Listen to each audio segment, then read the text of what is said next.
CoCo Crew Podcast is hosted by CyberEars.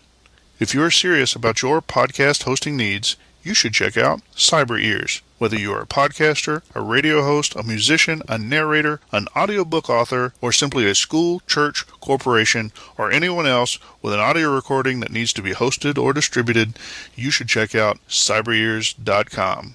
Unlimited bandwidth, fast, reliable, and rugged servers with no hidden fees. CyberEars, your audio, your terms. It's a blast from the past. Please listen carefully. CoCo.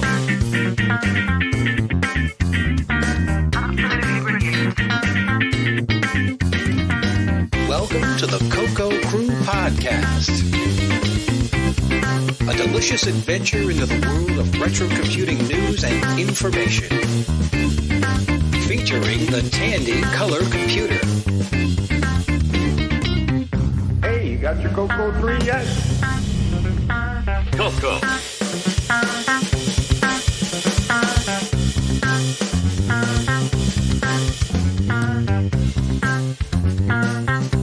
All right. Welcome, CoCo Cruisers and CoCo Maniacs and whoever else might have joined us to episode 83 of the CoCo Crew Podcast. Ooh-wee. Time marches on. CoCo Fest is almost here. Could happen this month. Will happen this month. See, everyone looking forward to that. I should say first, I'm joined by my various co-hosts. This is John Linville. I'm joined by Neil Blanchard. Hello, Neil. Hello, John. Mr. Mike Rowan. Hello, Mike. Hello, CoCo World. And Planter Pete. Hello, Mr. Pete. Greetings, CoCo individuals and families. Very good, very good. But so like I say, CoCo Fest is on the horizon. Unfortunately, not all of us are going to be able to make it, but Boise and I will be there. We're hoping to have a good time, hoping it'll be a good show. Time will tell. Let's see, because of the way the schedules work, this year Tandy Assembly is now only about 5 months away.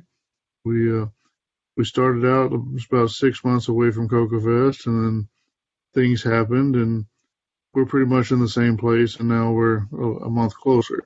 You figure that one out. All right. Well, so what's everyone been up to? Anyone doing any cool projects or anything, working on anything cool?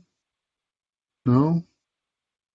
Let's see. I've been working a little bit on trying to have something to put on my table at CoCo Fest.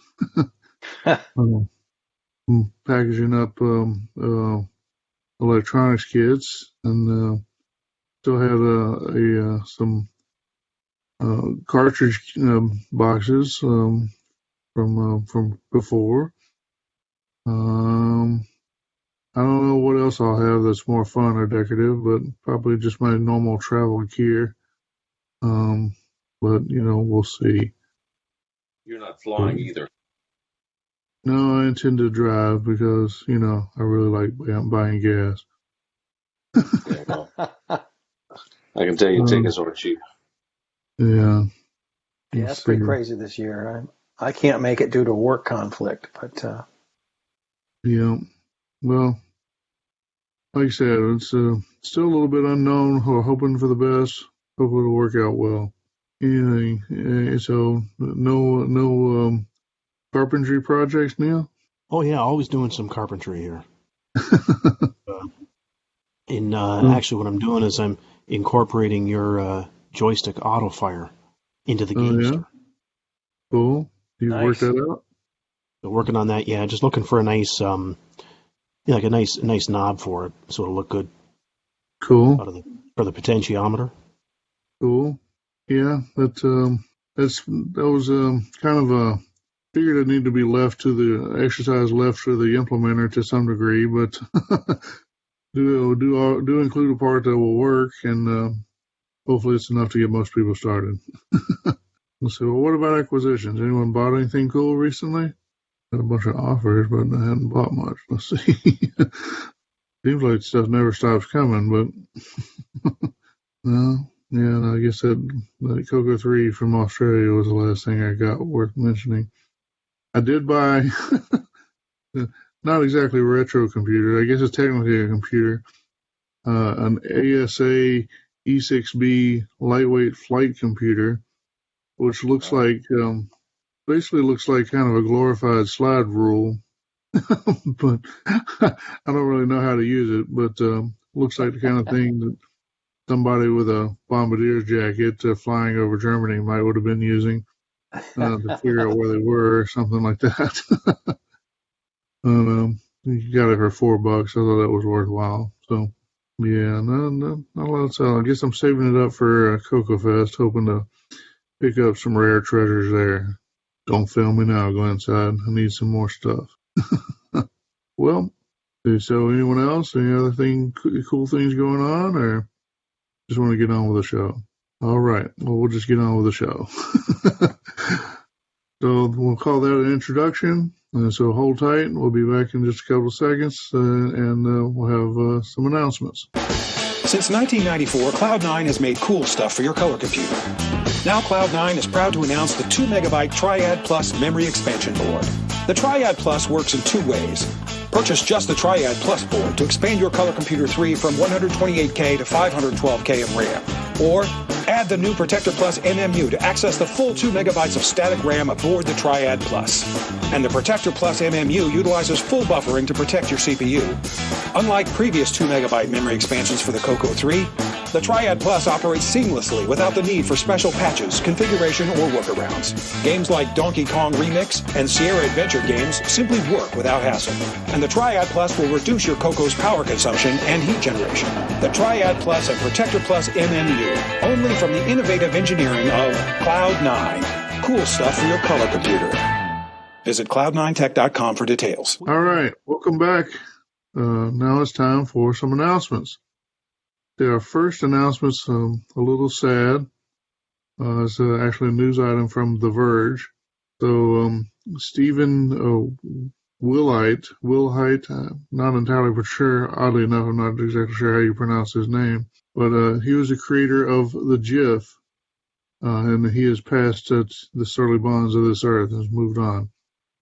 But as reminded by the writers at The Verge, it's pronounced GIF. Okay, settled. Okay, all you GIF people, you just being stubborn. It's GIF. Choose your mom's choose it. That's all there is to it. Like the peanut butter. Exactly. So, all right. Well, then we'll consider that settled from now on. All right. Well, moving on. You are listening to the CoCo Crew Podcast. We are available on Twitter as @CoCo CrewPodcast. So @CoCo Crew Podcast. If you like to send tweets, feel free to tweet at us, and we may tweet back as long as you catch us before we're somehow canceled. All right, we are available on Facebook. We have a group called the CoCo Crew Podcast. That's 4 separate words. So if you are on the Book of Faces, come and join the group. Hang out with us. You might get some news a little early, or get a chance to learn something or share something with us, or just be part of the group for a while and enjoy yourselves. So come on, we'll be happy to have you. We are, of course, a podcast, and we have an RSS feed like a traditional podcast available at cococrew.org. But if that's a little too DIY for you, we are listed on Apple Podcasts, also through Google Play. So you can download your podcast through either of those venues. And if you prefer to stream your podcast live, or not live, but stream the recording, then you might choose to use Spotify or Stitcher or TuneIn. So if there's some other way to be available to you and that your favorite's not been listed, then reach out to us and we'll see about how we might get listed wherever you like to get your podcast audio. Of course, one other thing that we've been doing for some time is taking our audio shows and processing them into a video format and making that available on YouTube. So if you prefer to get your podcast through YouTube, which has a nice facility of pretty good subtitles. So that can be helpful if either you have perhaps a hearing impairment or if English is not your first language. You might benefit from seeing the subtitles. Then check us out on YouTube, and the YouTube playlist is available as a link in the show notes. Let's see, we are a member of the Throwback Network. This is a listing of various retro-themed podcasts, many of which are old technology related. A few others are 80s culture and other kind of older stuff that, skeezers like to enjoy. So if you're caught up with the CoCo Crew Podcast and looking for something else to listen to, then we recommend that you check out the Throwback Network. Also, we are listed on the Game by Game Podcast Information Hub. This is also a listing of retro-themed podcasts, in this case, all of which are related to some form of 80s era technology for gaming, including arcades, the Atari 2600, the Intellivision, the Atari Jaguar, Bally Astrocade, Fairchild Channel F, IBM PC, Magnavox Odyssey, Nintendo Entertainment System. Basically, you name it, they've probably got a podcast listed for it. So again, if you were caught up with the CoCo Crew Podcast and looking for something else to occupy your listening time, then we recommend that you check out the Game by Game Podcast Information Hub. Link is in the show notes. The audio for the CoCo Crew Podcast is hosted by Cyber Ears.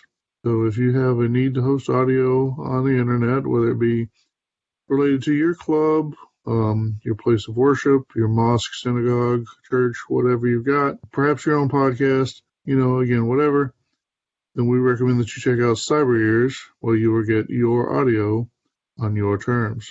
All right. If you want to reach out to any of the hosts of the CoCo Crew Podcast, we have several email addresses available for that purpose. The first three will reach all of the hosts.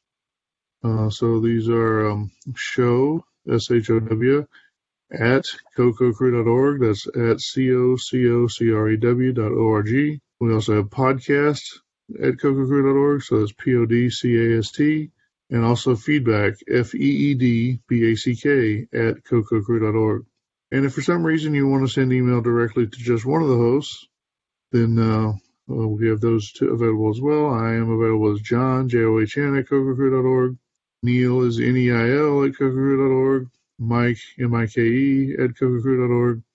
And Boise, BOISY, at cococrew.org. All right, those are our standard announcements. So this time we typically listen to some events coming up in real life that we think might be of interest to our listeners. See, top of the list right now, well, which probably will be already gone by the time you get to listen to this podcast. Anyway, it was VCF East, April 22nd through 24th of 2022. Again, you've already missed it, but if you happen to somehow get an early cut of this or something, it is at the Info 8 Science and History Museums on Marconi Road in Wall, New Jersey. A very cool event. Like I say, you missed it this year, but maybe you should think about it for next year. You get to see lots of old computers and old technology. They've got a pretty nice museum there. It's a great trip. Highly recommended. Let's see.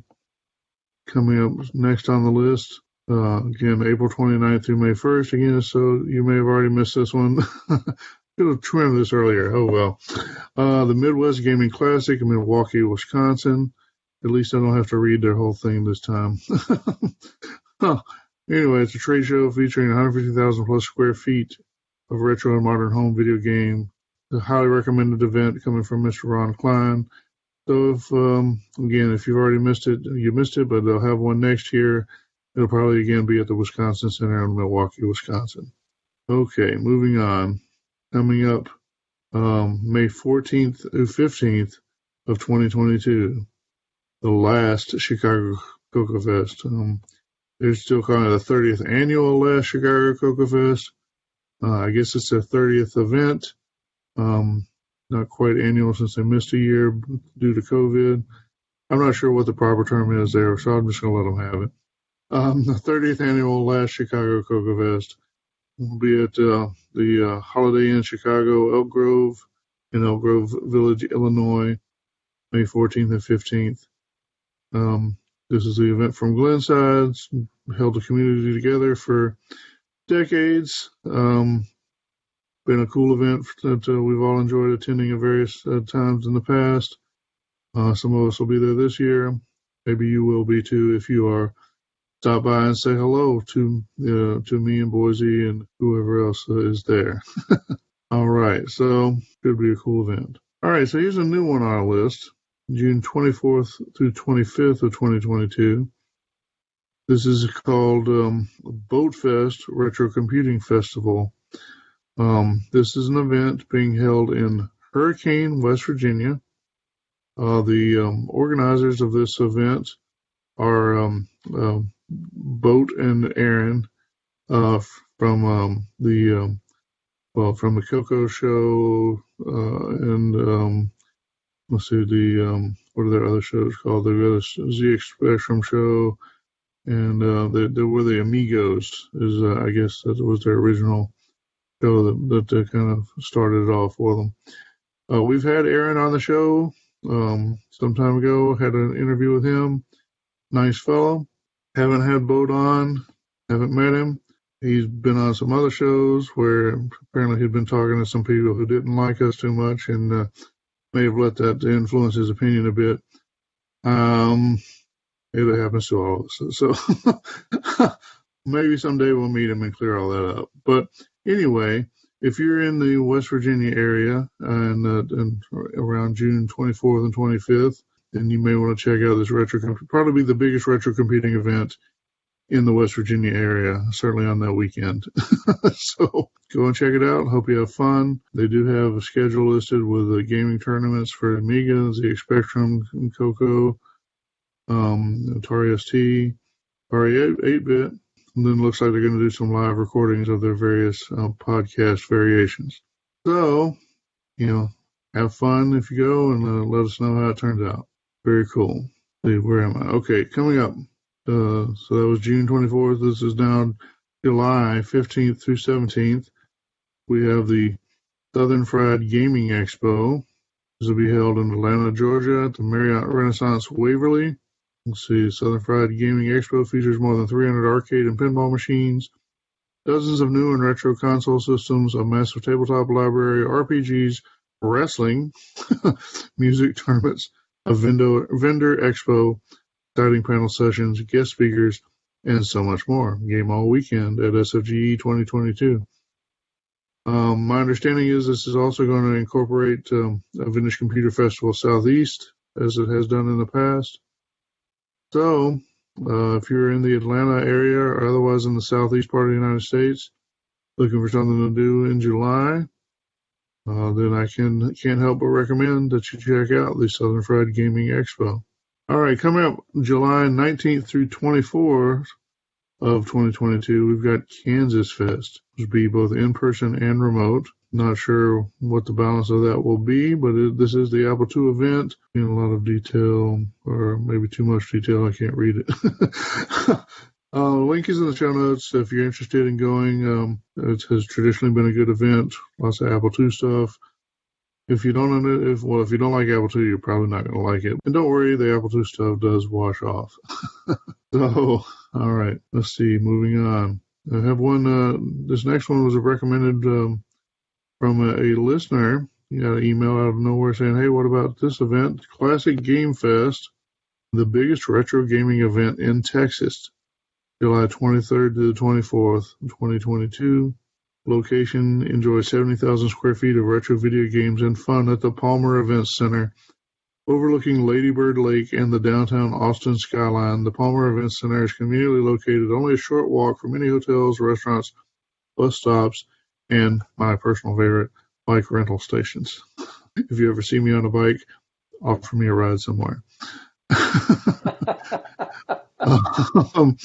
Anyway, looks like a cool event. Haven't had a chance to dig in much. Pretty nice website. Lots of questions and answers and that sort of stuff. If you're in the East Texas or thereabouts, if you know where Austin is, then you may want to check out the Classic Game Fest and go and have some fun. Yeah, Looks Austin's like a cool fun event. town.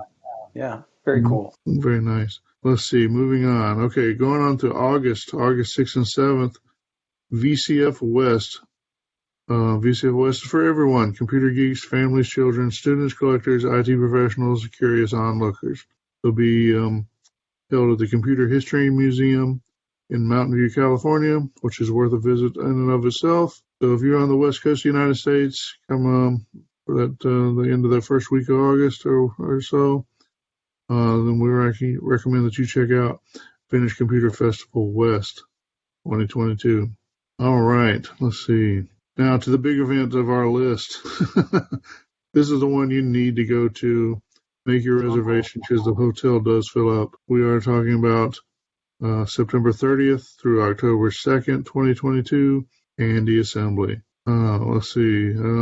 It's a big Tandy event. We're going to have the Tandy Tech Track for the truly dedicated folks that just can't get enough. We're going to have an auction of various Tandy-related and similar stuff. This is going to be in Springfield, Ohio. And what can I say? This is just the coolest event of the year as far as I'm concerned. So looking forward to it. It's still 5 months away or whatever, but it's going to be a big time, I know. All right. Hopefully that's enough to convince you to come and join us. So moving on, got one more on the list here. October 14th through 16th, the Portland Retro Gaming Expo. The PRG 2022 is happening. The moment we've all been waiting for. PRGE is back at the Oregon Convention Center. Tickets on sale soon. So in the past, this has definitely been a big event. Lots of retro gaming stuff. It's like I said, it is on the West Coast in Oregon. Portland's a pretty nice town to visit. A little rainy, but you'll survive. So if you're otherwise available to go, then go and check out the Portland Retro Gaming Expo in October 14th through 16th, 2022. All right. Well, that is our somewhat extended list of events in the real world. Hopefully, we're all going to be able to get to them or some of them this year. We've been cheated long enough from our public interactions, so do try to get out and enjoy. It does feel good to have It does feel good to have a long list of real life events again. Nice to have a list, definitely. Yes. All right. Well, that's our announcements for now. Let's take a little break, and then we'll be back with some news. Hometown Radio Shack. Hi, I'm really enjoying playing games at the arcade. I was wondering if you had any arcade-style game controllers for the color computer. Well, we do sell joysticks for the CoCo. Can you describe them? Well, they're plastic, fit in the palm of your hand. They have a plastic joystick, and there's a small push button on the side. Do they have spring return? Well, we also sell the deluxe joystick. It has spring return. What's it like? Well, they're plastic, fit in the palm of your hand. They have a plastic joystick, and there's a little push button on the side and one on the top. But we do sell some other brands, too. What are they like? Well, they're plastic, fit in the palm of your hand. They have plastic joystick, and there's a little push buttons on the sides. Why play games with fragile, outdated plastic controllers? Move up to professional arcade quality with the Gamester. The Gamester is the ultimate 2-button joystick controller for your color computer, Dragon or Tandy 1000. It features a genuine arcade quality joystick with 2 large arcade quality cherry switch buttons on a single surface. It sits comfortably on your lap or on your desk. Select custom furniture quality paint or stain finishes. Choose a right or left-handed configuration. And now you have the option of light up LED buttons. Find out why so many others are delighted with the Gamester. To build yours, simply reach out to Neil Blanchard by email. Neil at CoCoCrew.org. That's NEIL at CoCoCrew.org. For true arcade action, it's the Gamester. All right, Coco Cruisers, welcome back. Now it's time for some news. The first news item is how to make a camera sensor using a phototransistor at your home by Robotics Conti at YouTube. This is a video that's very interesting. It looks like a prototype or a one-off type of handmade design showing a grid array of LEDs, and he's demonstrating how to make a very rudimentary camera with optical sensors. It's actually very interesting. Yeah, it is cool. It was pretty neat. The fellow obviously he's recording in a foreign language with some subtitles or whatever. Maybe a little difficult for to get through, but it's a cool idea. Some of the comments suggest that he didn't really build what he's showing. Somebody is showing something, so I don't know exactly what is built there. If nothing else, it's a pretty cool idea. Maybe you can build it. I don't know. I thought it was a really cool idea at the very least. All right. The next news item is pulse width modulation using comparators by Owl Codes at Instagram. I've never known Instagram to be a way to disseminate information about electronics, but here's the way. He's showing how to make a pulse width modulator using a comparator. Yeah.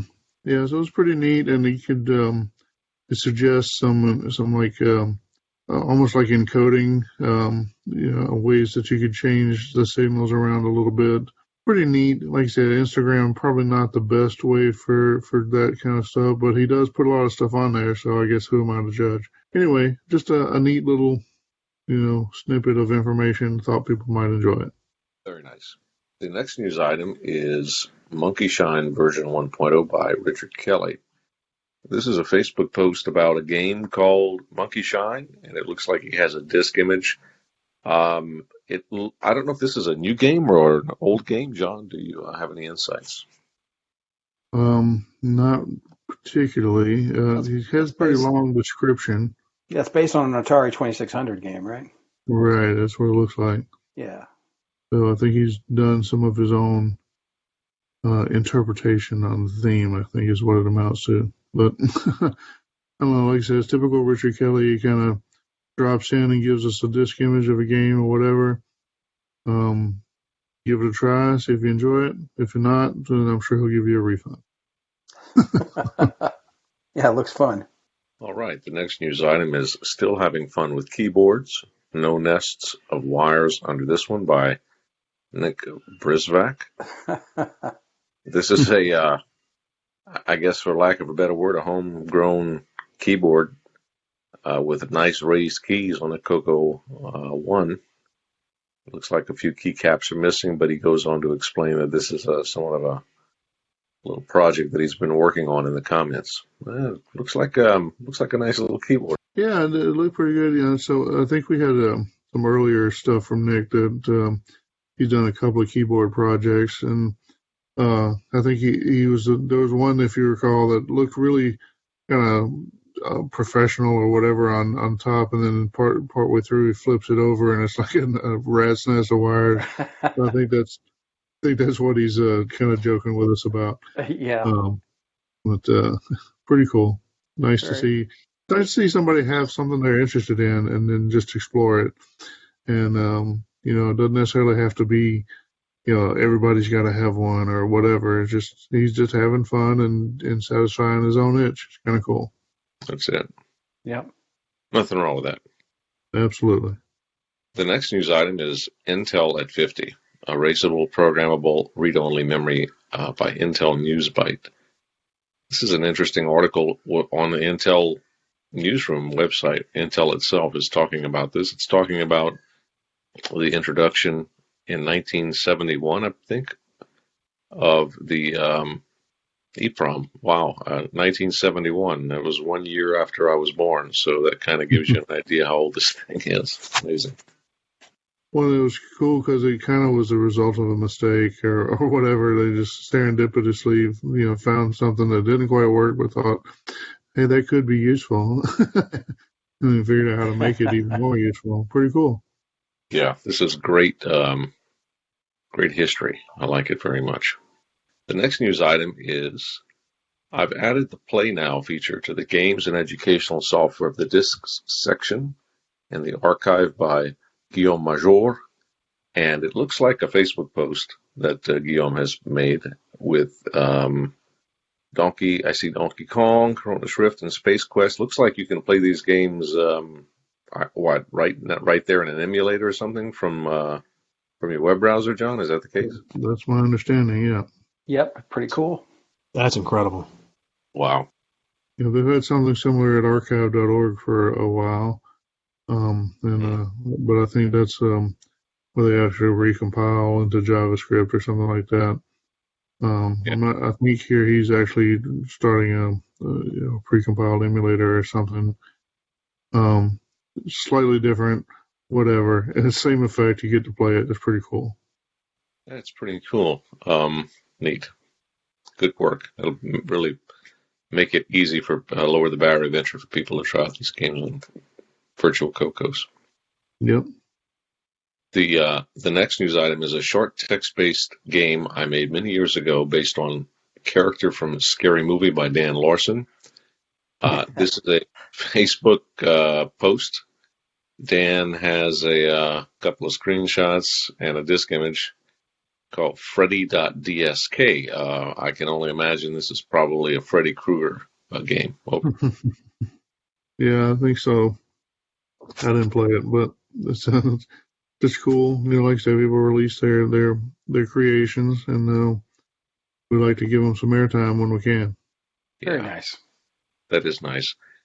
The next news item is a very belated third video in the Basic 09 Color Basic Comparison Series by a good friend from back in the day of mine, Mr. James Jones.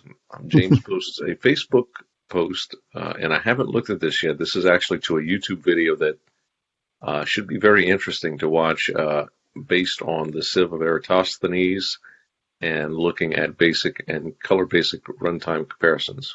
Wait a minute. This is old news, isn't it?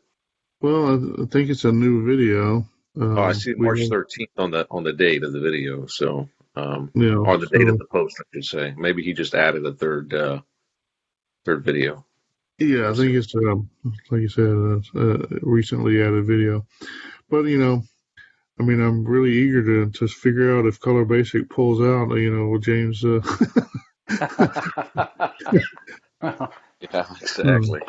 It's a good video. I mean, it does really show how the Basic 09's data types kind of blow disk extended Color Basic options out of the water. Sure. Well, they both do a different job, really, is what it amounts to. Right, yeah. If Basic 09 were a drag racing car, James Jones would be behind the wheel. That's right. Oh, me. Or at least the crew chief. All right. If you use your color computer for spreadsheets, accounting, and other numeric-intensive applications, then you need the Numberjack from HJL Products. The Numberjack is a numeric keypad that connects to your color computer in just 5 minutes. No soldering, no drilling, and no special tools required. In addition to the 10 number keys, the Numberjack features 4 cursor keys, clear, decimal point, and 4 standard math keys. The Numberjack has a low-profile ABS enclosure with the same full travel key switches used in the HJL 57 keyboard. The Numberjack is built so well it carries a full 1-year warranty. Cut the tedium out of numeric data work with the Numberjack from HJL Products, a division of Touchstone Technologies. All right, the next item. This is one of my little random music theory links that I like to throw in. Music Theory Basics, how to use motion to make a melody and bass line complement each other. So, just like I said, it's a little video on generally on music theory or whatever, kind of gives some tips if you're trying to compose a song and how to put some pieces together, add some depth to your composition, make it sound like you know what you're doing, that sort of thing. Check it out. Maybe it'll help. Maybe you'll understand it. Maybe it'll just make you want to watch more other videos. Who knows? But it's always good to be learning. And given how little music we have in our color basic whatever games, then it's always good if we learn a little bit more about music and can improve our entertainment experience. So check it out. That's from Computer Music at musicradar.com. All right, let's see. Moving on, a little history piece from Andrew Hudson at Ars Technica. Let's see, a brief tour of the PDP-11, the most influential mini computer of all time. So it's a little little opinionated, but probably not unfounded. Not CoCo related, but still some computer history from roughly the right period of time, maybe a little earlier, really. But the PDP-11 was obviously an influential piece of hardware, became the target for the initial development of the Unix operating system, which of course is very influential even to this day, with its even on its own, but also with its spiritual heirs like Linux. And the PDP-11, I think, has some significant influence in the past, even in computer architecture and that sort of thing. Anybody who wants to know more about computers in general, it wouldn't hurt to know a little bit more about the PDP-11. So, if you get a little extra time and you can stand some historical reading, check out the brief tour of the PDP-11, and it'll do you good. All right, let's see. Moving on, a somewhat related piece, also historical. This one is a quote, "A damn stupid thing to do," then the sort of subtitle, "The Origins of C." C meaning the C programming language. So it's kind of an abridged history of the origin of the C programming language. C was the implementation language for Unix, which gained popularity in the mid to late 80s and early 90s, and become foundational in computer science especially for operating systems like Windows and Unix and OS2, and probably some other any number of other operating systems, as well as embedded systems, and all sorts of programming that's happened in C and its derivative languages like C++ or even C# and some other things. Again, it's a good history, computing history. If you're going to understand computing history, especially in the late 80s and 90s, foundation of the web and all that sort of stuff, it's probably worth knowing something about the C programming language. I don't recall why it was a damn stupid thing to do, but there's your exercise for the reader. Find out why it was so stupid, according to the writer here. All right. Let's see. So moving on, we've got the YouTube video from Mr. Brian Schubring, well known at CoCo Fest as the Music Man. And so he's got the CoCo MIDI music using Ultimuse 3. So I think he's demoing the software here while he kind of transcribes some sheet music that he's got on screen with a PDF. So if you're interested about MIDI music, we had our MIDI tutorial or a primer at least in the last month's episode. You want to do something cool with it, maybe you can use Brian's demonstration here to whet your appetite and get a little more into it. There's a second link because he says the link, the second link says, for some reason the sheet music didn't upload. So he's got a docx document so you can get the actual sheet music. Okay, so that's the end of that group. So here's a color computer monitor bargain from your nearby Radio Shack. Save $50 on our exclusive Tandy CM8 RGB analog color monitor. Only $249.95 during this sale. It's designed specifically for the Color Computer 3. It's a perfect complement to the superb graphics capabilities of the Color Computer 3 and produces sharp, crisp text and dazzling graphs and illustrations. The sale price Tandy CM8 color monitor. Only at Radio Shack, a Tandy company. All right, we got one from Simon Jonason, the Mad Coder. It's titled, "Anyone Ever Done an AutoExec Binary on the MC10? Because I sure know I just have." That's pretty cool. He's created that, so now we have an auto loader, it looks like, for the MC10. Yeah, I mean, definitely cool. I think it's essentially, at some level, the same or similar techniques to what you would use to do it on a CoCo. Right. Different memory location, different hook or whatever. Still cool that somebody's gone through the exercise and figured out, which hook to use and what the gotchas are, that sort of thing. So very cool, Simon. Nice to hear that you're still having fun with the MC10. Yeah, that's great. All right, next news article is from Liam Proven. An open source COBOL contender emerges. Does it just me, or does it seem like we talk about COBOL a lot on this podcast? It catches my eye. I'm sorry. It keeps coming up. Yeah. Yeah, really cool. It's a newly announced G-COBOL compiler. It's a fresh front end for GCC. Yeah, so it's hard to not lump COBOL in with retro computing. It's under some level, and I've for a long time actually COBOL wasn't really available. There was some open source compiler stuff and tool chains, but they weren't even they weren't necessarily maintained. Well, at least one of them was more of a translator. So it's like you take a COBOL program and then run it through the translator and then compile that with a C compiler or something like that.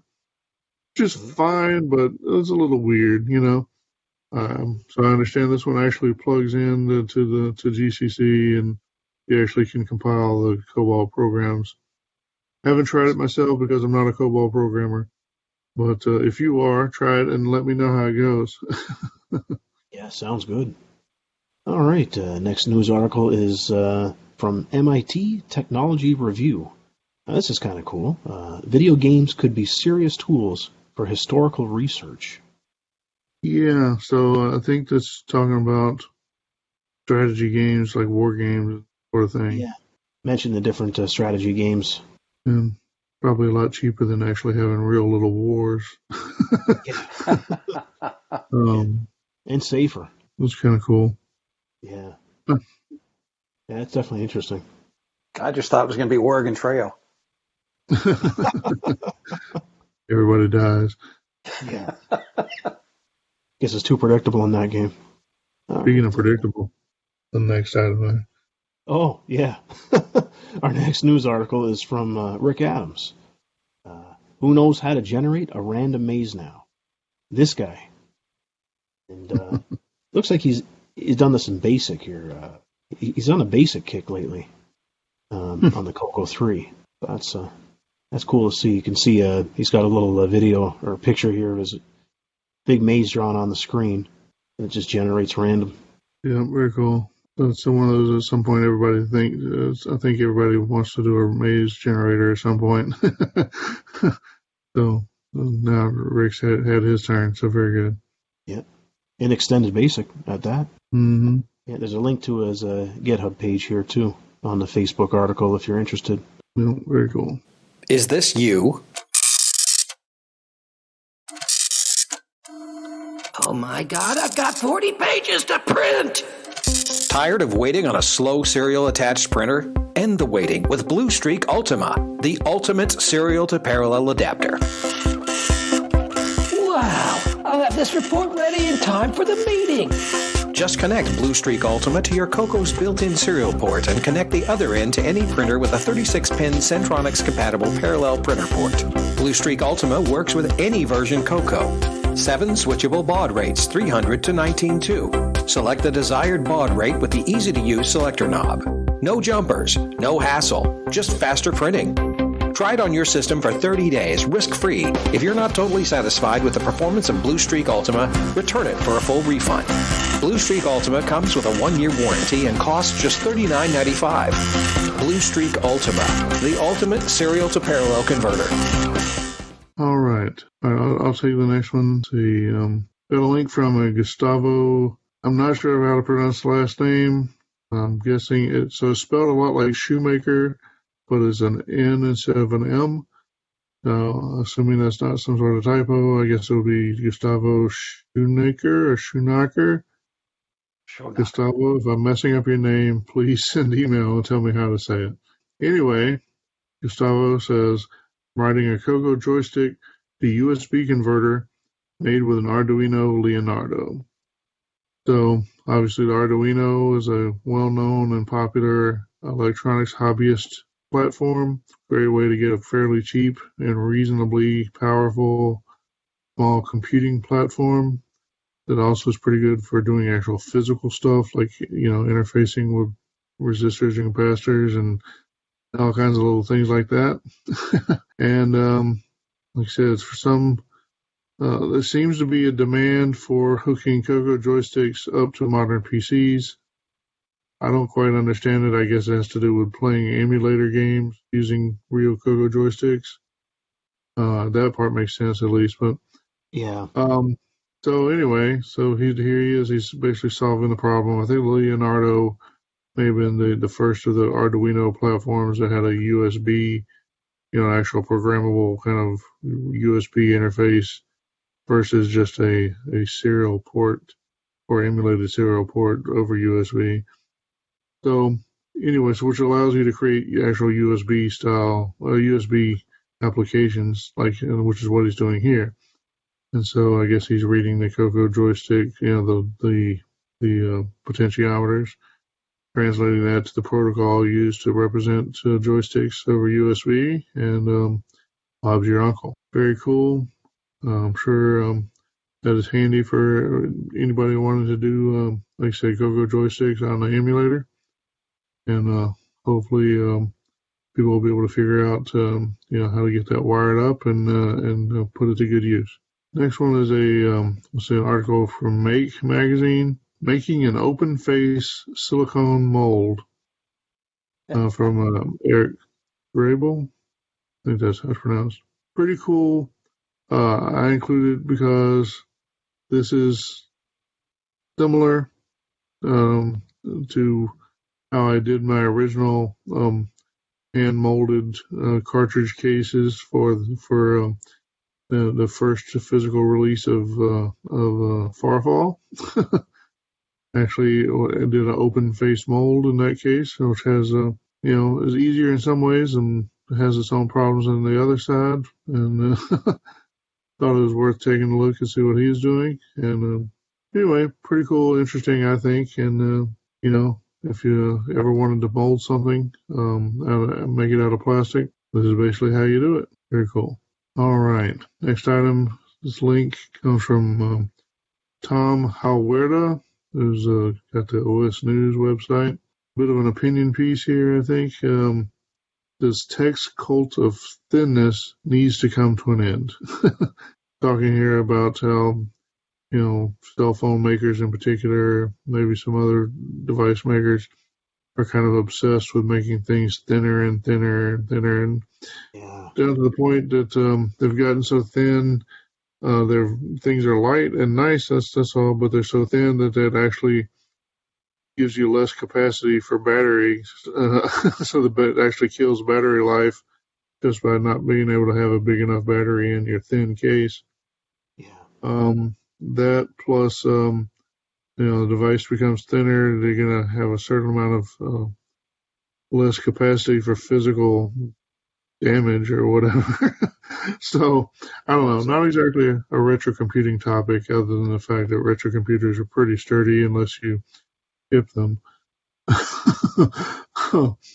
I don't know, it kind of appealed to me. So what do you guys think? Are phones getting too thin? Oh, I totally agree. I mean, phones and even some laptops. I mean, it comes to a point. I mean, you want to repair or upgrade these things. It's too thin. It's pretty much impossible. Definitely repairs and such, or upgrades and that sort of stuff. And even on laptops, have become a nightmare. And like I said, lots of stuff. I mean, I see young girls in particular, young people overall maybe, but young women, they take their phones and stick them in their back pocket, and then they walk around and do whatever with them. Well, if I stick a phone in my back pocket, if I sit down, that's it. The phone's busted. Boom. Now, granted, my backside may not be quite as petite as some of these teenage girls or whatever I'm talking about. But still, the phones are getting pretty thin. That's for sure. Anyway, I'm going to stop talking now before I say anything prosecutable. right. Let's see. Moving on. So last item of this bunch comes from Michael Steele. He's the person that maintains pagetable.com, does a lot of cool retro work, and a lot of it's 6502 and Commodore related, but a lot of cool stuff here. Here he's describing the Punter C1 protocol. And so if you're like me and you maybe in the late 80s, used to get with your modem and dial into various BBSs and transfer files, you might remember that some of them had a more abundant variety of file transfer protocols than others. And so while many places had X modem and Y modem and Z modem and maybe a couple of others, sounds like particularly if you were calling a Commodore BBS, you may have seen this Punter or Punter C1 protocol. Probably that was the last time you thought about it, unless you're a Commodore person perhaps. But either way, if you either fondly remember the Punter protocol, or if you somehow need a programming challenge or something like that, Michael here has documented the Punter C1 protocol. So now you have it. You've got your spec. Get working on your plugin for your BBS or whatever, and start to get to transferring files with Punter. Sounds like a cool project to me, anyway. What do you think, Neil? You going to be working on your Punter protocol? I've never tried that protocol, but it does look cool. I've only used X and Z modem. Oh, yeah. Yeah, that's neat. You know, you and me, we've been together for a long time. And when you're working so hard, things can get a little hot. And you've got to find a way to cool it down. Cool down your color computer with the CoCo Cooler from REM Industries. It brings down the operating temperature to ambient, regardless of accessory load. Reduces temperature of the entire computer, not just the SAM chip. Easy 1-minute installation, and it's just $39.95. And now offering the CoCo Cooler 2. It's the same price and the same fit for the color computer too. Don't let your color computer get too hot. Cool it down with the CoCo Cooler. For fastest service, send money order or certified check. Add $2 shipping for continental U.S. Add $4 shipping for Alaska, Hawaii, Canada, and APOs. Add $15 shipping for overseas. Add $3 for 220 to 250 volt model. California residents add 6.5% sales tax. Will ship COD on USA shipments only. All merchandise shipped from stock. CoCo Cooler is a product of REM Industries Incorporated, Chatsworth, California. We have one from Brendan Donahue. Lately, I've been playing with Disk Extended Color Basic with a few more commands to make some of the enhancement features of the Coco Vga more readily available or accessible for users who have a 64K Coco 1 or 2.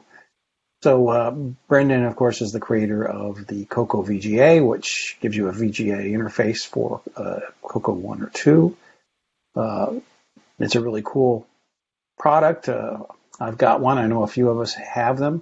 So it adds all kinds of additional video modes for your color computer, and now he's looking at extending, Disk Extended Color Basic by adding a lot of the commands, or adding new commands to Basic, as it were, that will allow you to take advantage of the Coco Vga. So. Nice video, nice project he's working on. He says he's made an early release 0.1 beta of Coco Vga Basic extension available, so you can download it and start playing with the beta if you like. So it really adds some nice features to Basic. So that's great. I hope. I know Brendan will continue working on that. I'm looking forward to that. Yep, a really cool idea. It's a sort of a perfect fit for. That kind of extension, basic extension, to go along with the video enhancement that he's working on. That he's got that Coco Vga. Perfect match, in my opinion. Absolutely. Thanks for that, Brendan. Our next one comes from Jim Farber. When the greatest archive of the ancient world, the Library of Alexandria, was destroyed, all its precious resources disappeared. Yeah, this is a frightening article. Just because we live in a digital age, that doesn't remove the challenges of archiving things. In fact, in some ways, it makes it even harder. Not only that, but being in the digital age exponentially increases the amount of data we have to archive.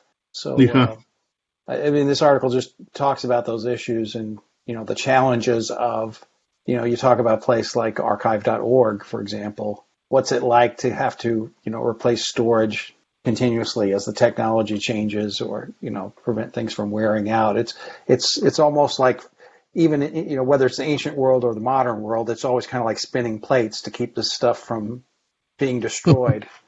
Right. Well, especially you archive something, you archive it to some other medium that then is going to eventually need its own archiving, especially because all the mediums that we think up have their own kind of expiration dates, either because like magnetic medium that can lose its magnetism, or just because formats change or mechanisms change or whatever. Try to get data off an 80-track tape these days, and that at least is still probably someplace you can go and get it done. But there's bound to be. What if you came up with a string of core memory somewhere and wanted to read the data off of it? Good luck with that. You know what I mean? Anyway, definitely something to keep in mind, and certainly this audience hopefully will be sympathetic to the idea of archiving stuff. Yeah, good article. Our next one is from Michael Kahn.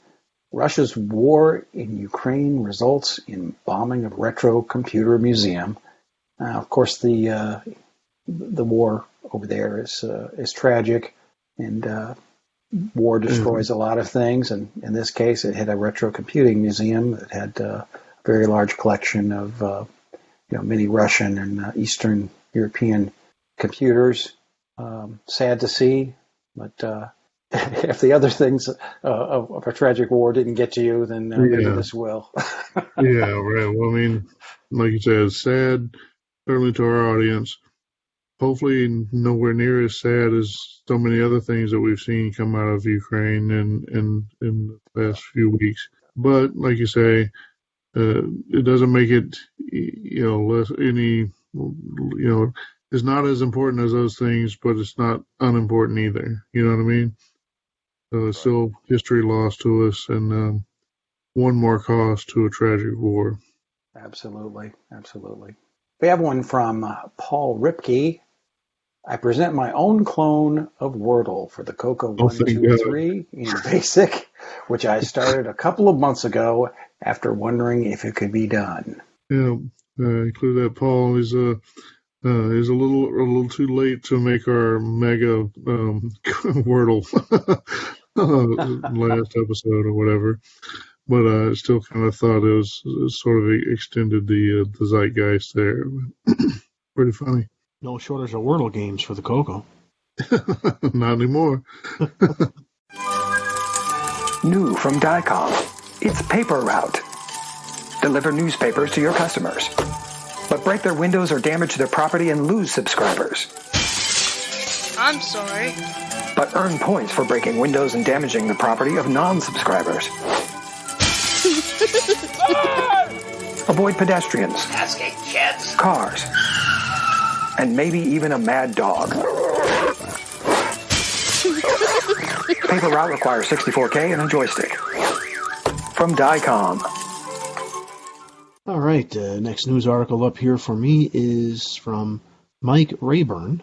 CoCo PS2 and a Tandy high-res adapter. This is a product he's created and making.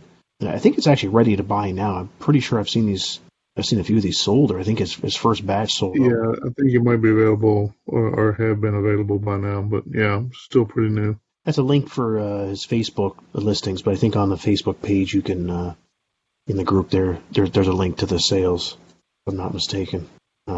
I haven't bought one yet myself, but it does look cool. So, good product. Great job, Mike. Yep, very cool. Like I said, there's no shortage of PS2 mice out there, I think. Still, they're a little harder to find than they used to be, but I think you can still dig them out. So if you need a mouse for your CoCo, then probably a good alternative versus trying to find a steel ball, original CoCo mouse. Yeah, for sure. And plus with the high-res capability in it as well, I mean, that's handy. He's got a video here running of the some of the graphic programs, like Color Max. That doesn't have a high-res adapter in it, though, does it? He's just showing that you can use it with a high-res adapter. You're right. Yeah, I see it here. It is plugged into the high-res adapter. Yeah, so he's just showing it's compatible and works well with it. So yeah, good call on that. Yeah, it looks That's like a still good product. to see. Yeah, definitely. All right, next news article is from fellow Canadian, Sheldon McDonald. He is very pleased to say that the Sega Genesis gamepads can all be used now on the CoCo PSG. He has wrote some software that will actually detect the different Sega Genesis gamepads. There's a couple different versions of them, and it supports all of the buttons. And it's even hot swappable, as he's mentioning here, so you can plug them in right on the fly, and it'll actually detect them.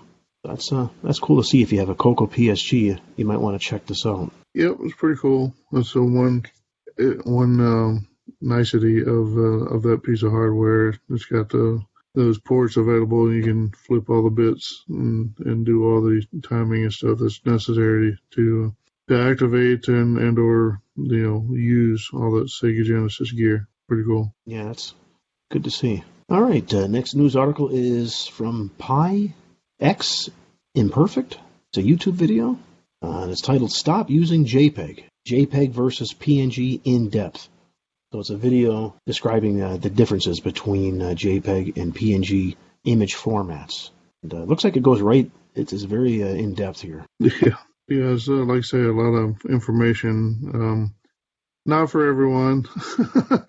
But I suspect that our audience has plenty of people who would be interested to know, at least from a how to use them kind of a perspective on what kind of differences you can expect from JPEG versus PNG.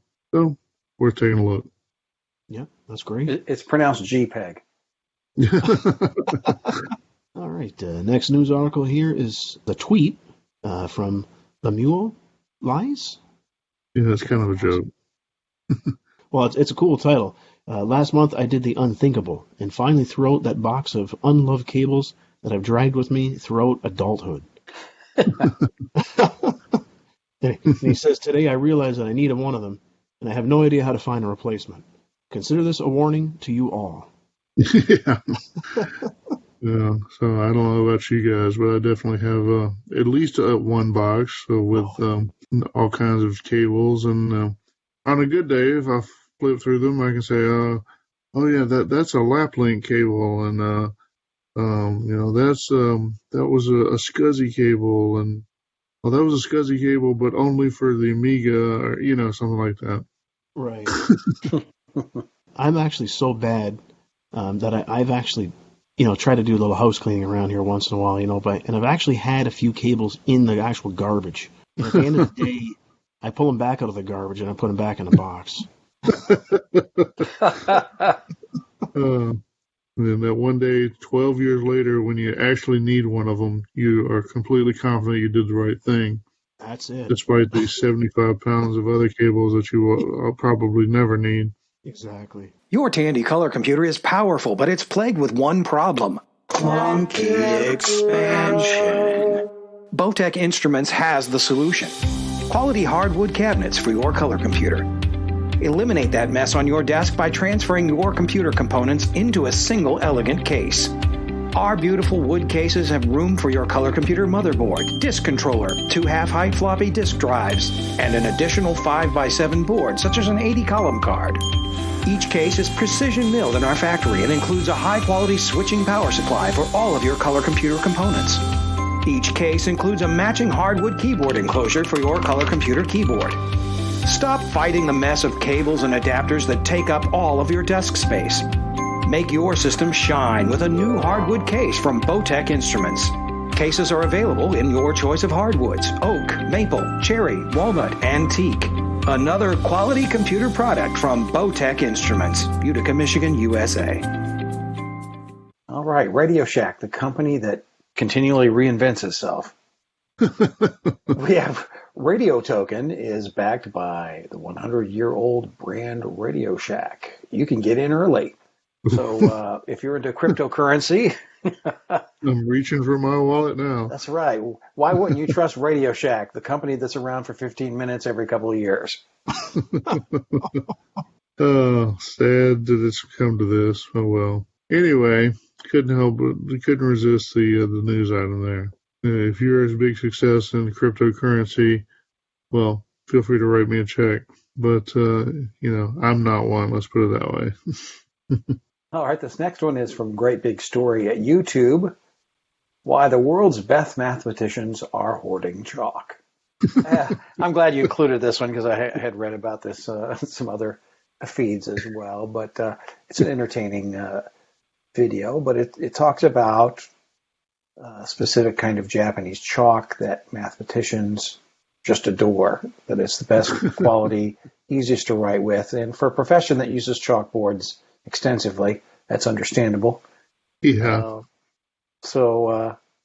But it does have some, I guess there's an essentialism to it that you can identify with it if you love a specific computer, for example. Right. Definitely, hanging on to the old technology or whatever it is. Yeah. So, definitely entertaining. And if you weren't aware of this in the mathematics world, then it's an entertaining video. Yeah, I just thought it was cool because to me it's one of those, sometimes there's things in life that, they just change and it's like, wait, how did that change so quickly or whatever? For me, it feels like 2 days after I graduated from college, maybe I'd used a whiteboard a couple of times in college and then got a job and then all we used were whiteboards. And then, here I am now and it's like, I don't think my kids have ever used a chalkboard. And it's like, what do they do with all those old chalkboards? Somewhere there's a landfill full of nothing but chalkboards. Or maybe they just painted over them with whatever makes the whiteboard stuff work. But, it's kind of weird to me that the chalk just disappeared after however many hundreds of years of us using it. We'll have to see if there's a chalkboard festival out there somewhere. There might be. I wouldn't be surprised. All right. We've got one from Paul Shoemaker. Quick update on CoCo Freecell. So we've been following Paul here pretty much on a monthly basis here. He's been very busy with his various card games. And I think we mentioned last month he was working on Freecell. And he's made some progress on it. And you can see it in action. Looks very cool. Looks nice. I like the sounds and the cursors that he uses. So, yeah, it's looking good. Looking good. You did a good job. So thanks for that, Paul. And our final news link for this month is from Tim Lidner. It is the Tandy high-res joystick interface, and this is definitely worth reading. Tim does a lot of maintenance for the MAME emulator of the color computers, and you have the ability in that emulator to add to use the Tandy high-res joystick. It's emulated as well, the joystick interface.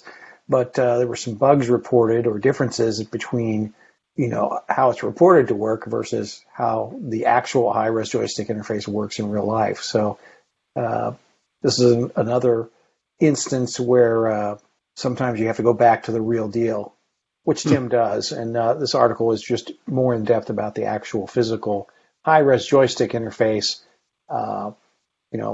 taking a look at it so that he can translate that to behave similarly in MAME. So, good article. Yeah, I was glad to see some write-up there. Basically, I don't know about you guys, if you've ever looked into any of the descriptions or of how the high-res stuff interface. It's like I kind of get it at a high level, what they're doing or, why it's able to measure a broader resolution. But then when you actually look at the descriptions that you can find or the schematics that are out there, it's like, can I buy a valve? So hopefully Tim can sell me a valve at least. That'd be good. All right. Well, that like I said, that's the end of our news items. Well, most of our news items. We've got a little bit of a special section coming up, but maybe we'll take a little break and see what pops up, and then we'll be back with like I said, kind of a special item. We're going to put a little bit of a warning around, but do stay tuned to them. This week, the CoCo Crew Podcast is brought to you by Gimme Crisp Cereal. Most any cereal is fine with me, as long as you spell it G-I-M-E. Magenta, red, buff, yellow, and green. Keeps your mind sharp and your body lean. Start your day right with a delicious bowl of Gimme Crisp cereal. Crispy oat O's with colors of the Tandy color computer. Served with milk and juice, it's part of a complete breakfast, and moms love its 3 vitamins and herbs. And for a limited time, you can get 1 of 5 color computer program packs free. Just send $3 handling and 5 box tops from specially marked boxes of Gimme Crisp. Choose from Clowns and Balloons, Atom, Bingo Math, Color Backgammon, and Dino Wars. Magenta, red, buff, yellow, and green. Keeps your mind sharp and your body lean. Gimme Crisp. All right. Welcome back, CoCo Cruisers. If you check the show notes for where we are now at this point of the show, you'll see something a little different. And I thought that I would take this opportunity to sort of walk you through what's going on a little bit. So if you look in the show notes, you'll see that we're at what we're calling the news addendum, which we've also labeled NSFW. So if you're not familiar with that acronym, the NSFW is internet speak for not safe for work.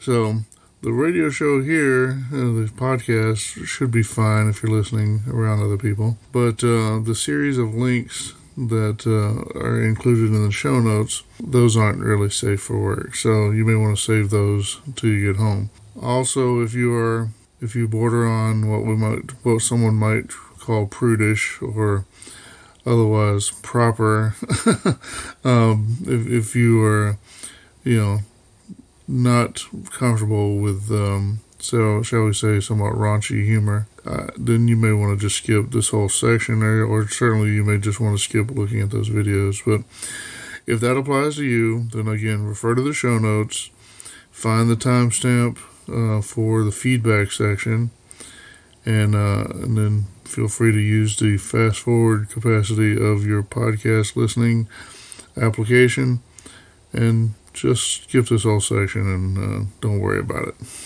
Anyway, so what we have, we're not going to play them here, but we're going to introduce the links and offer them as a something for the reader to check out, or the viewer, whatever. So we have a series of videos, links to their series of videos that come from Chet Simpson. Now, Chet Simpson is a long-term member of the CoCo community. He was around, back in the in-between days, in between when Tandy canceled the CoCo, and later when people started coming back and treating the CoCo as a retro computing device. So in the trash to treasure era of the CoCo's existence. So Chet kind of playfully, let's say, reintroduced himself to the more modern version of the CoCo community about three and a half years ago, with a game he was promoting or had videos of. It's called Super Sack Race. And so there he was demonstrating a sense of humor that, shall we say, it's just not everyone's cup of tea. So we, the CoCo Crew, did interview Chet.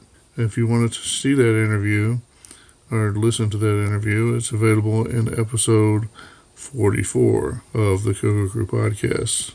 So that said, Chet is a very talented programmer, specifically for the color computer. He's a games programmer. I think he's works as a professional games programmer. Certainly has an eye for cool graphics effects, a lot of skill in doing those things, particularly skill in doing those things on the 6809 processor, particularly on the Color Computer 3. I don't want to go into a lot of detail on what has prompted Chet to produce these videos. I think if you watch the videos, you'll be able to glean enough of that information to satisfy yourself. Suffice it to say that Chet has found an outlet for producing, or a reason to produce some videos for a game project that he's called Space Pirate Kumiko, and they demonstrate a lot of talent, graphical talent, gaming talent, game programming talent, and we think they're worth a look from that perspective. Now, again, you will be exposing yourself to some of Chet's sense of humor, and again, we'll just best characterize that as not safe for work. So you go home and watch these videos if you're not already there. Anyway, we're not endorsing Chet's, as clearly got some sort of conflict going on here. We're not taking sides in that conflict. We don't want to take sides in the conflict, but it is some pretty awesome programming skills on display, and we wanted to make that available to the audience. So, therefore, we've added this section of our show notes, basically. Like I said, we're not going to play the videos or even really cover the videos per se, but they are there. The links are in the show notes. Do feel free to check them out and have an open mind. Anyway, if you took advantage of the fast forward device the fast forward feature of your podcast listening application, you might be rejoining us right now and looking for the feedback section. And I'm going to stop talking now and take a little break and insert whatever commercials or other activities we need, and then hopefully we'll soon be back with some feedback. So, thanks, and see you soon. Are you only using one side of your disk drives? Well, partner, it's time for you to reach for your 6 drive. 6 drive is a machine language routine that modifies Disk Extended Color Basic to allow you to treat each side of your disk drives as independent disks. 6 drive supports up to 3 double-sided disk drives, turning them into 6 independent disk drives. Best of all, 6 drive doesn't require any modifications to your color computer or your disk drives. So what are you waiting for? Holster you a copy of 6 drive today. 6 drive from GimmeSoft. All right, welcome back. Now it's time for some feedback. Let's see, we've got a little bit of a mixed bag of feedback this time, but let's just start off and go through it. First item comes from Mr. Aaron Wolf. Aaron says, I enjoy the show and appreciate the time and effort you're contributing to the community. Cool. Very good to hear from you, Aaron. We enjoy the time and effort we contribute to the community as well. So very nice to hear from you. All right. So moving to the next one. I think this is in response to our announcement that we had reached 275,000 lifetime downloads. We've now reached 280,000 lifetime downloads for the CoCo Crew podcast. It's from Mr. Brian Blake. Brian says, good job, guys. Just shows that consistent good quality pays off. So thank you, Brian. Very, very, very much agree. So, all right, moving on. Next item actually comes from Nick Marotta. Haven't heard much from Nick in a while, but good to hear from you, Nick. Thanks. Says it's a good show, and I look forward to new episodes dropping. So, what else can we ask for? That's about the best we can do, right? Yep, that's right. All right, so this next one, so it's a little bit negative. Kind of came out of the blue to one of the hosts. Comes from Dave Veery, also known as Mr. Dave. And he says, let me know if your show has anything to do with my projects, and I will tune in. That's a little short. You won't know unless you tune in. Yeah, it's not usually the way we do it. It's a catch-22. Yeah, we kind of cover what we cover, and we don't normally send out notices to everybody we cover. We cover a lot of people. We have to spend all month sending out notices. I don't know. It kind of sends a little message, but well, we'll let you be the judge, I guess, on what kind of message was trying to be sent there. But it kind of made me wonder, what's going on. And so I was in contact with Robert Allen Murphy, and he's been friendly in the past. So I kind of asked him, if he knew what was going on there. He says, I guess you don't understand how, this is his words, how most listeners read between the lines of, and then I put in episode 79, the host discussion.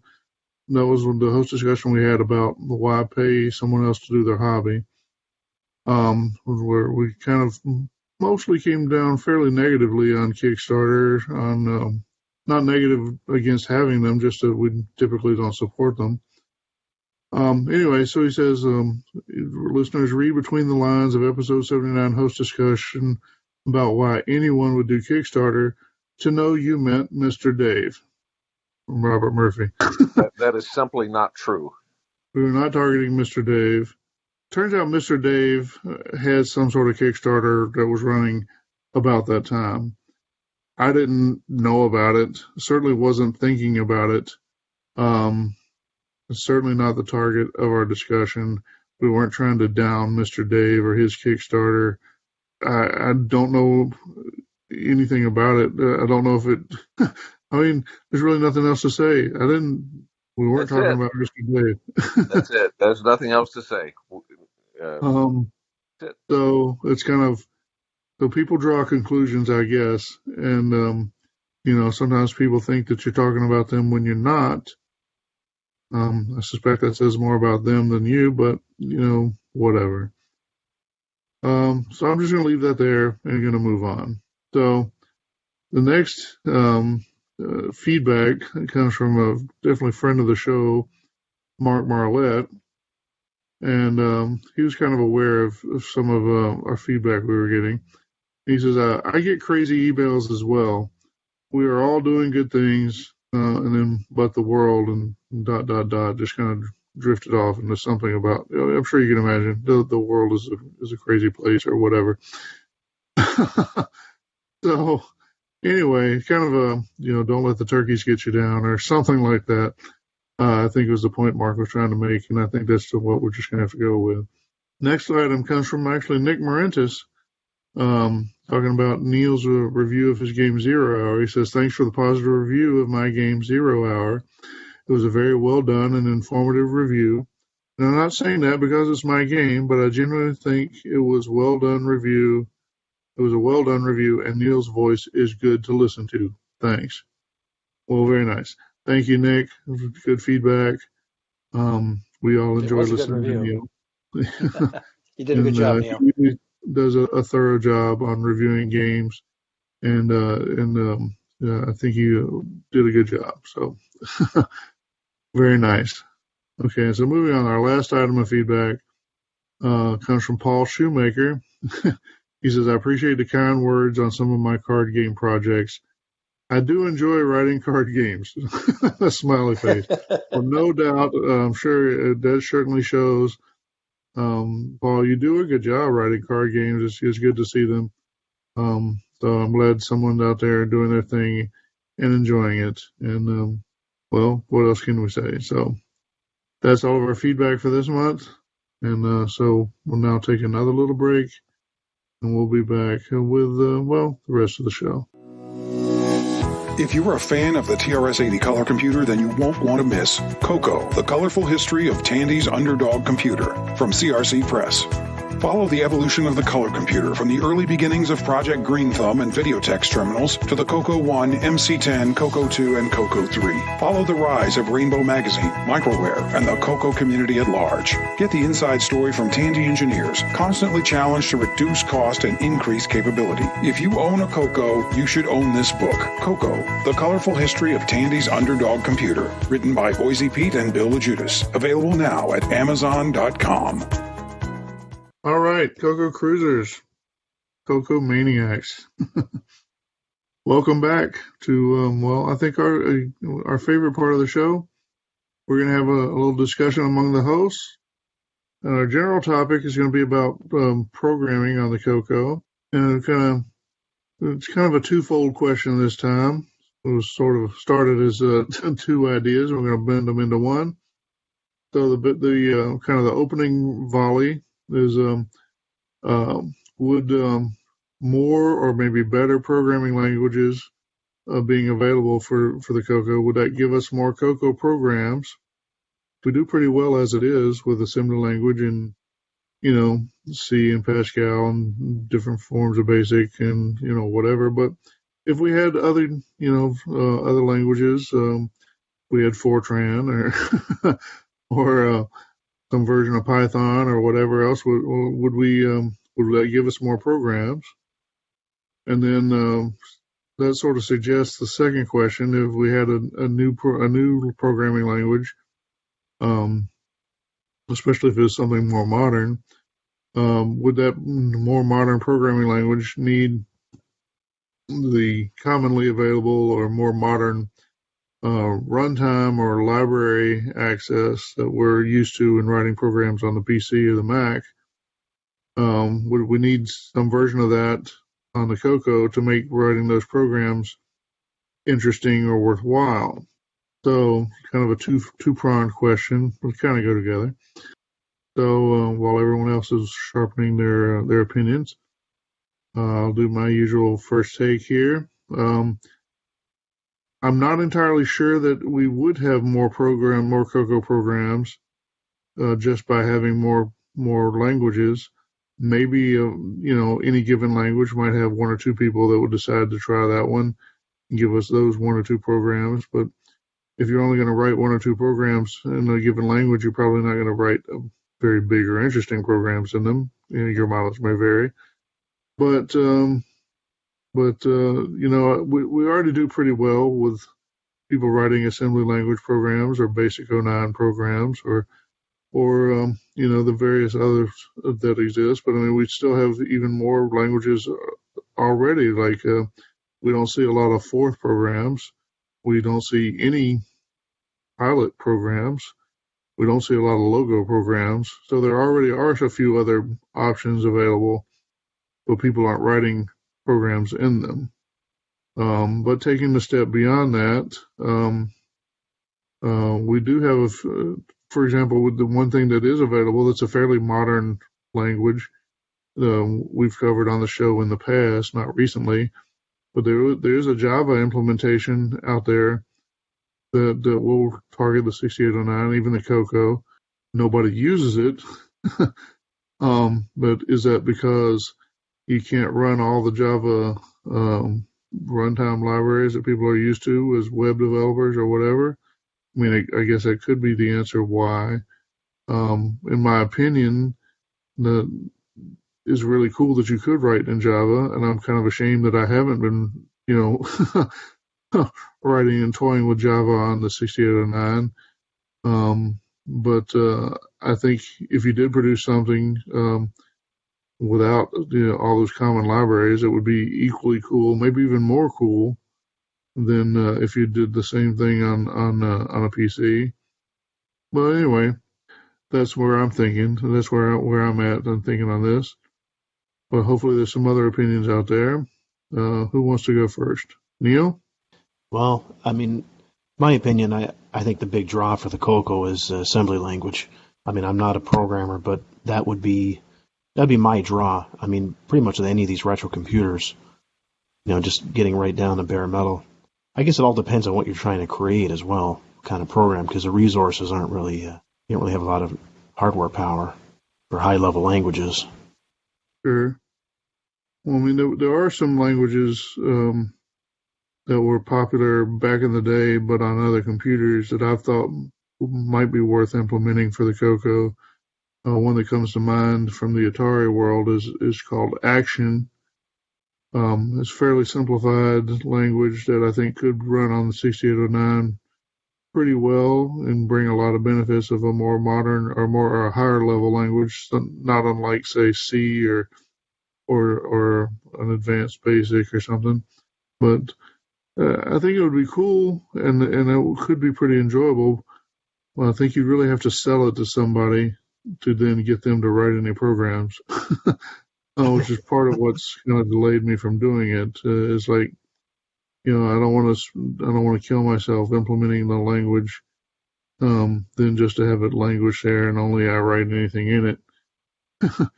Right. It could draw people. Yeah, well, I mean, I was excited about that VTL09 attempt from last month. I don't know if anybody's followed up on that, but anyway, what about you, Boise? Any thoughts on this? Yeah, I'm with Neil. I think assembly language is going to be the go-to language for the CoCo, simply because, especially for certain classes of software like games, right? Sure.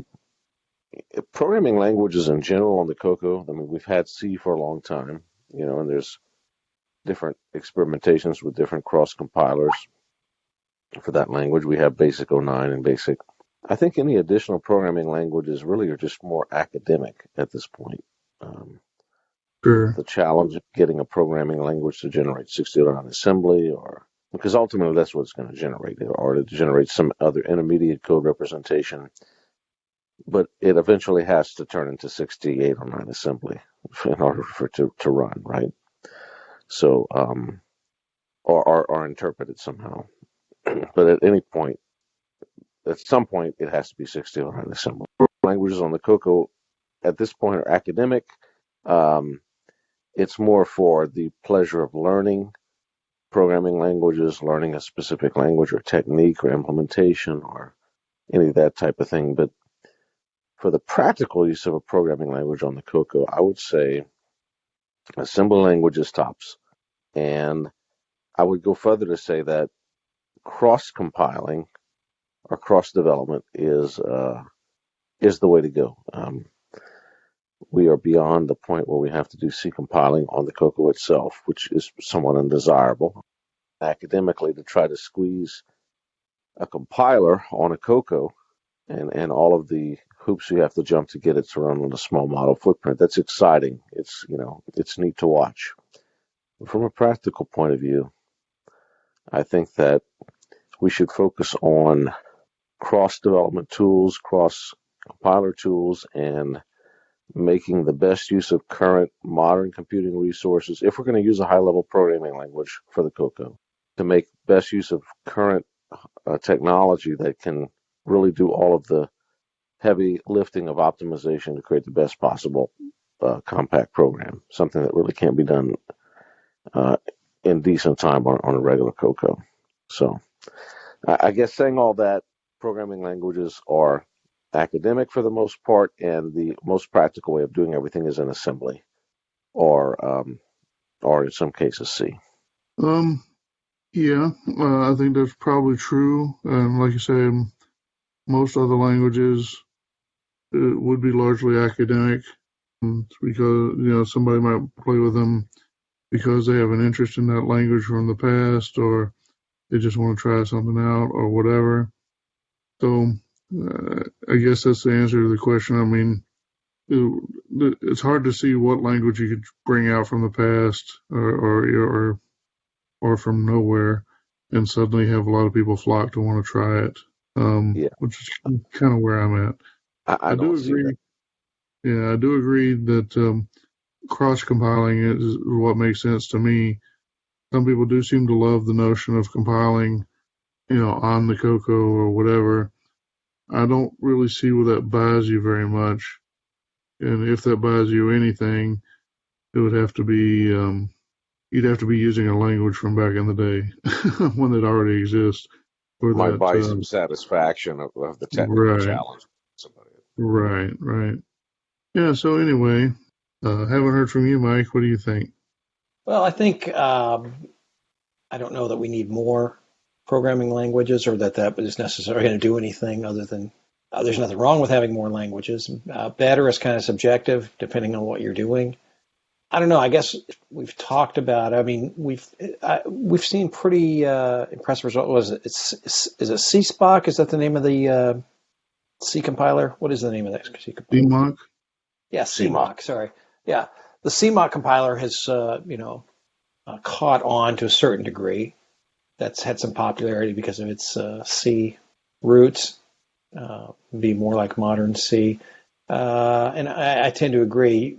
You're going to want something that's going to compile the code into machine language.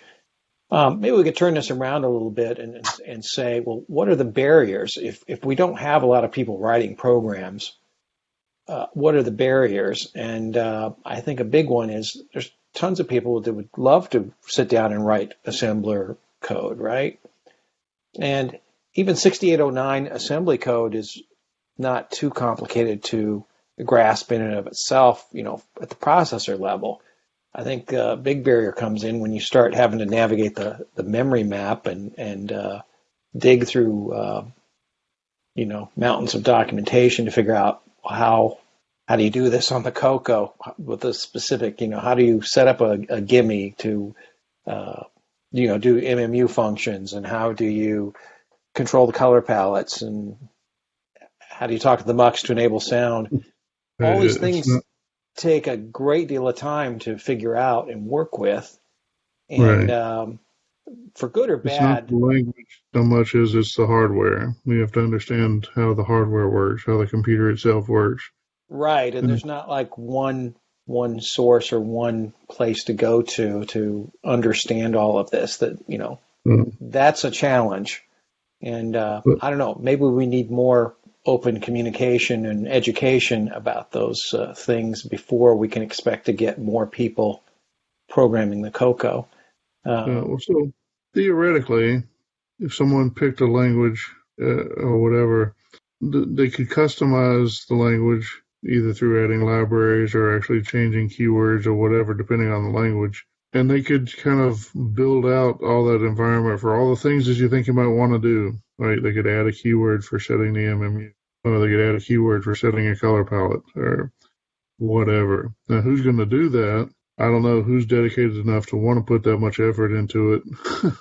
But, if somebody did, well, my thought is if somebody did that, unless it happened to be me that did that, is they're probably going to roll out something that I actually don't care to use because it just doesn't match the way I would have written it.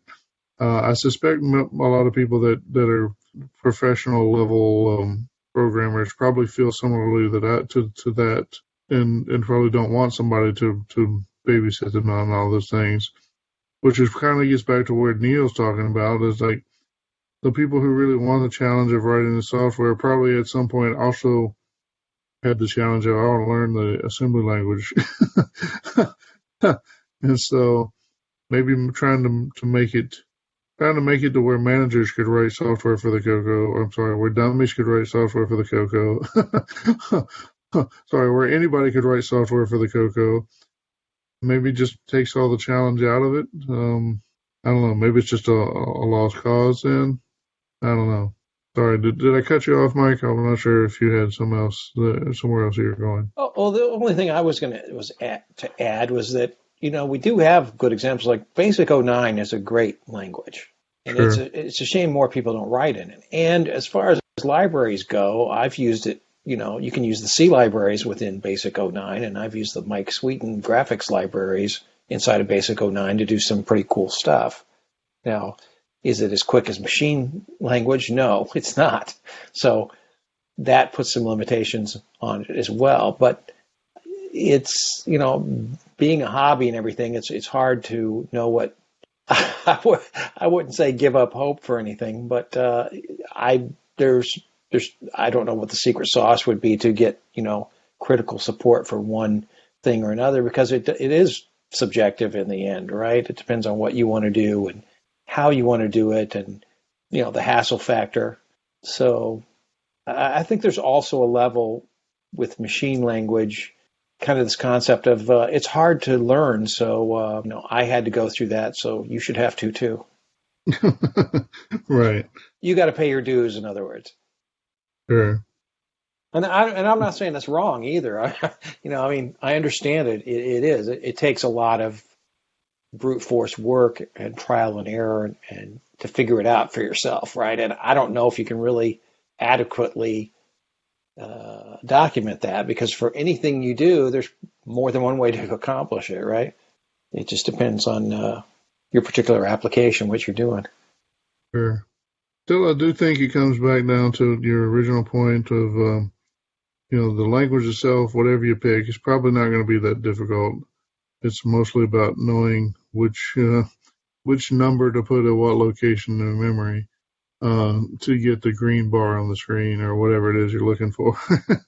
And so you could have a new language, just something else to learn, but you still have to you have the new language and still have to learn how to put the right number in the right place in that language and versus an existing language.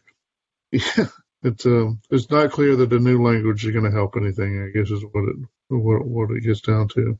Right, and we do have things out there like Pixel Blaster and Sundog made another one. There are some environments that basically give you libraries of machine code to do certain functions, as shortcuts to make development time easier and faster.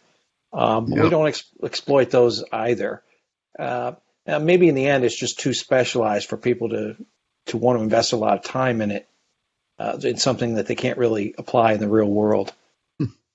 Well, the real problem is, time is the fire in which we all burn. Exactly. It's the infinite time bubble issue.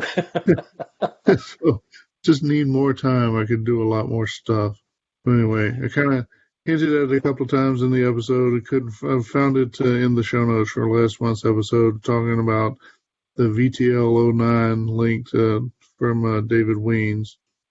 So don't be influenced by what we've said here. If you're at all interested in helping David get VTL09 running, I would love to see that software available, just because I'd like to play with VTL09. And maybe I'll write the greatest CoCo software ever once I have the proper language. Who knows? Oh yeah, that's it. We should definitely encourage people to program in any language you want to program. Well, yeah, absolutely. And not to deter anybody from programming. I think we're just talking about, is there going to be some kind of universal or some magic API out there that everybody's going to adopt? I think the answer is no. That's not going to happen. Probably unlikely. So we're doing what we can do in the community. We find what pushes your buttons and pursue it full blast, and the results are always cool. I see this as a tension between high-level programming languages that want to abstract and hide complexity at the risk of also hiding things that you really want to understand, versus going down to the assembly level where you have to be much more verbose, but you are in full control and knowledgeable about every aspect of what you're doing on the system and the system itself, right? So there's this inherent tension between those two, and I think we've never been able to solve it on the CoCo, right? It's either been, do it all in assembly language, or it's always been the best path.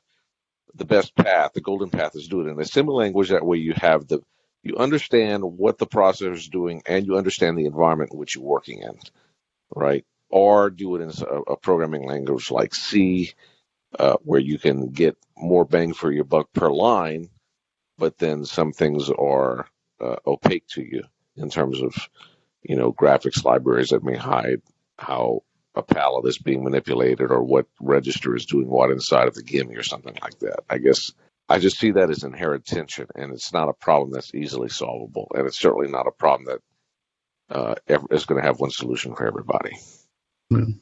Yeah. All right. Well, if we kick this around enough, I think we probably have kind of gotten to the end of it there. So things are the way they are because they are. There's no magic bullet out there, I don't think. There's no magic language that if we just had it, we'd suddenly all be writing more and better programs. Doesn't mean there couldn't be a different language to write in, and there might be reasons to write in a different language, and if you want to develop it or whatever, or if you can manage to find something that can easily target the CoCo, we'd love to hear more about that too. But in the meantime, if you're waiting for Ruby to appear on the CoCo, you're probably not going to see it. Okay. Well, why don't we call that an end of the discussion, and we'll go ahead and call it an end to this, and take a little break, and then we'll be back with whatever's left of the show. Delphi is the world's premier online information service. Download files, chat with friends, send electronic mail, play multi-user games, and even make travel reservations. And with Delphi's new 2020 Advantage plan, you get 20 hours of connect time each month for just $20. And any additional time is only 2 cents per minute. No other full-featured online service comes close. Join Delphi now for just $39.95, and your first 20 hours are free. To sign up, simply use your CoCo and modem to connect to Delphi. Use the username JoinDelphi and the password CoCo20. If you're already a Delphi member, simply type Go Using Advantage. Get 20 hours of real online fun and productivity with the Delphi 2020 Advantage Plan. Delphi, the world's premier online information service.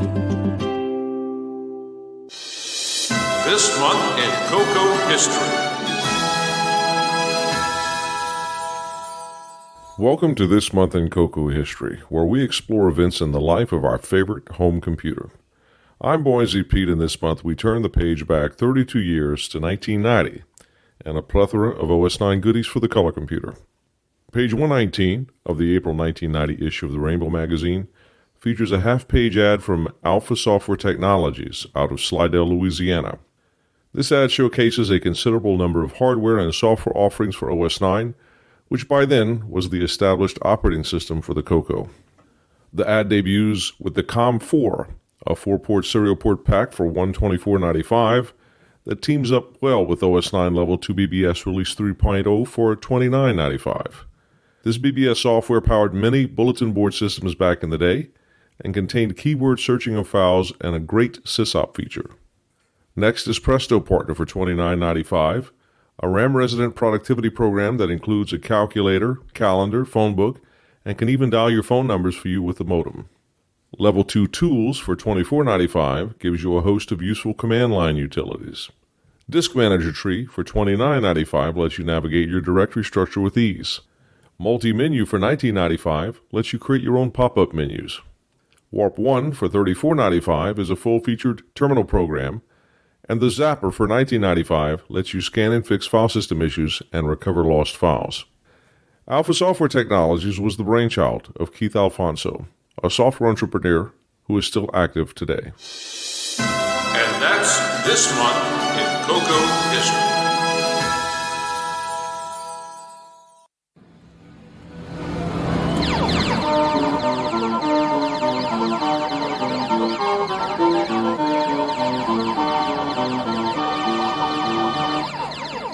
You're listening to the CoCo Crew Podcast.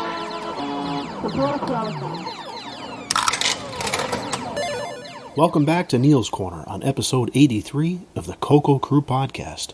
For this month, I thought I'd deep dive into all of Paul Shoemaker's CoCo card game offerings.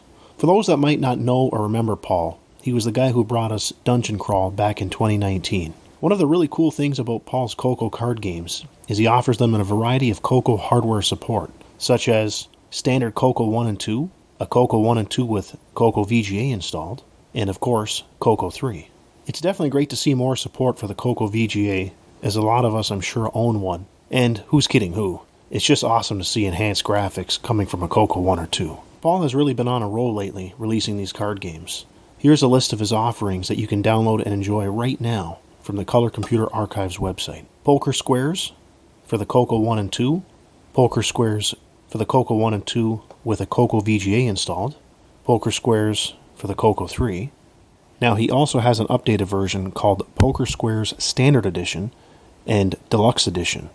The difference between those two is the Standard Edition is for the CoCo 1 and 2, and the Deluxe Edition is for the CoCo 3. But what makes these very unique is that he's using Michael Myers' 8-bit card deck. So Paul has painstakingly rewrote the assembly code. He also modified Michael's card design slightly by outlining each card with a very light blue color. This helps distinguish overlapping cards. He also has CoCo Solitaire and CoCo 3 Solitaire. With the Solitaire games, either the CoCo 1 and 2 or CoCo 3 version, Paul has different decks that you can select from when you load the game, such as Tandy or Snoopy cards. That's a really nice touch. A lot of polish went into making these card games. High-res graphics, smooth animation, multi-voice music, and sound effects.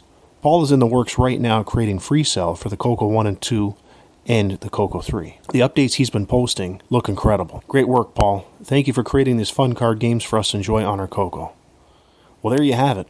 If you're looking to play some card games, put away your tangible card deck and boot up one of Paul's card games on your CoCo. All of them can be found and downloaded on the CoCo Archives website. Until next month, happy CoCo gaming and retro forever. Learn how to use your computer for more than just games with Hot Cocoa Magazine. Hot Cocoa is packed with business application programs, home management help, programming tips and tutorials, product reviews, and more.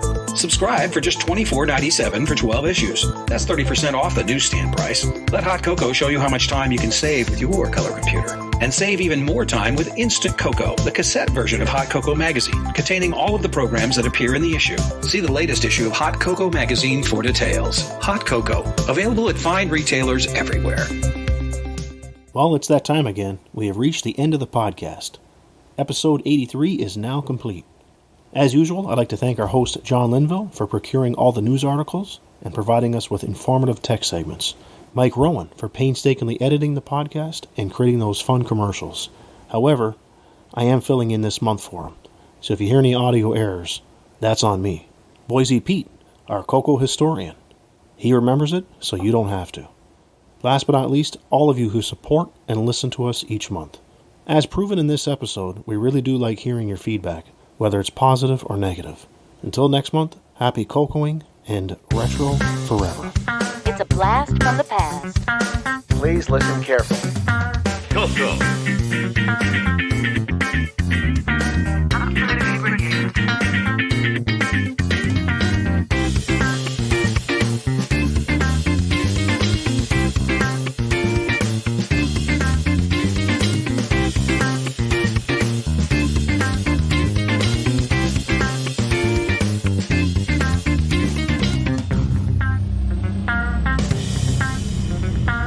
CoCo.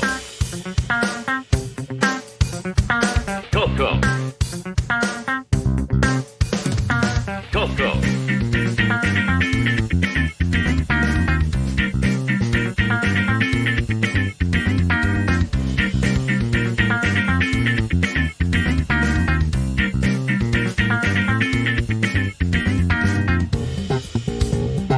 Dance like there's no tomorrow. What is this crazy rock and roll music anyway? It's a blast from the past. Dance, dance, dance. Dance, dance, dance.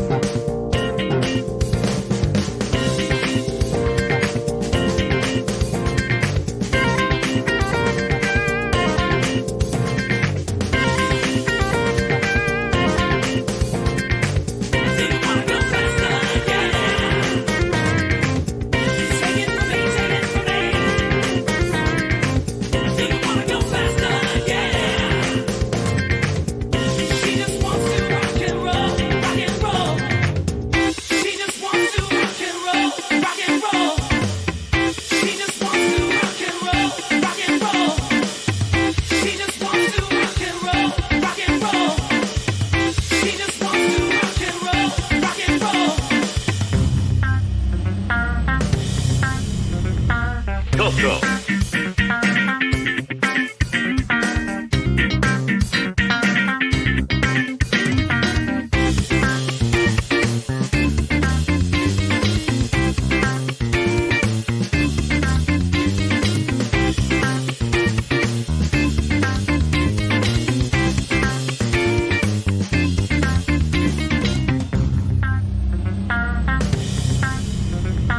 CoCo.